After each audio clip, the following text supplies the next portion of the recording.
آج کی اس ویڈیو میں ہم قرآن اور حدیث کی روشنی میں وہ اعمال بتائیں گے جو انسان کے رزق کو تھوڑا نہیں بلکہ بے حساب بابرکت بنا دیتے ہیں۔ اس ویڈیو کو آخر تک ضرور دیکھیں، شاید یہی بات آپ کی زندگی بدل دے۔ آج کا انسان پریشان ہے، نوکری بھی ہے، کاروبار بھی ہے، مگر دل کو سکون نہیں۔ کھانا موجود ہے مگر اطمینان نہیں، پیسہ ہے مگر ضرورتیں ختم نہیں ہوتیں۔ صحابہ کرام رضوان اللہ علیہم اجمعین کے دور میں آمدن کم تھی، مگر گھروں میں ایسی برکت تھی کہ نسلیں پل گئیں۔ تو سوال یہ ہے، برکت آتی کہاں سے ہے؟ سب سے پہلا اور سب سے بڑا عمل ہے تقوی۔ اللہ تعالیٰ قرآن مجید میں فرماتے ہیں، اور جو اللہ سے ڈرتا ہے اللہ اس کے لیے نکلنے کا راستہ بنا دیتا ہے اور اسے وہاں سے رزق دیتا ہے جہاں سے اسے گمان بھی نہیں ہوتا۔ تقوی کا مطلب یہ ہے کہ انسان حلال کمائے، حرام سے بچے اور ہر کام میں اللہ کو حاضر ناظر سمجھے۔ یاد رکھیں، حرام کی کمائی زیادہ ہو سکتی ہے لیکن برکت صرف حلال رزق میں ہوتی ہے۔ دوسرا اہم عمل ہے استغفار۔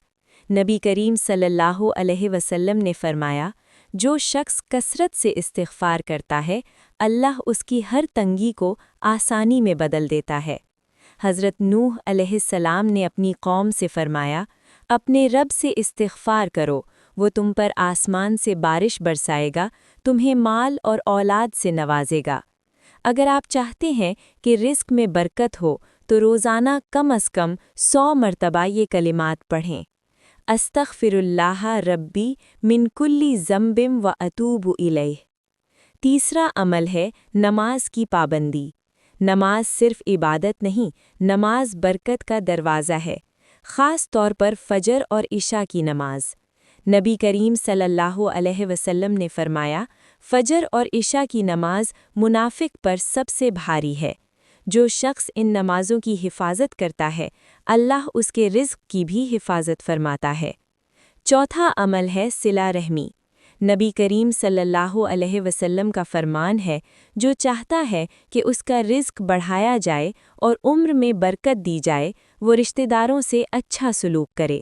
ماں باپ، بہن بھائی، چچا، خالہ اور دیگر رشتہ دار، ان سے تعلق جوڑنا رزق کو بڑھاتا ہے اور مصیبتوں کو دور کرتا ہے۔ پانچواں عمل ہے صدقہ۔ صدقہ مال کو کم نہیں کرتا بلکہ بڑھاتا ہے، چاہے صدقہ تھوڑا ہو مگر مستقل ہو۔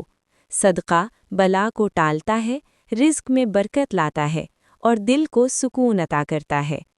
آخر میں آئیے اللہ کے حضور دعا کریں، اے اللہ ہمارے رزق میں برکت عطا فرما، ہمیں حلال پر قناعت نصیب فرما اور ہمیں حرام سے بچنے کی توفیق دے۔ اے اللہ ہماری تنگیوں کو آسانیوں میں بدل دے، آمین یا رب العالمین۔ اگر یہ ویڈیو آپ کے دل کو لگی ہو تو اسے لائک کریں، اپنوں کے ساتھ شیئر کریں اور چینل کو سبسکرائب کریں تاکہ نیکی کی بات زیادہ سے زیادہ پھیل سکے۔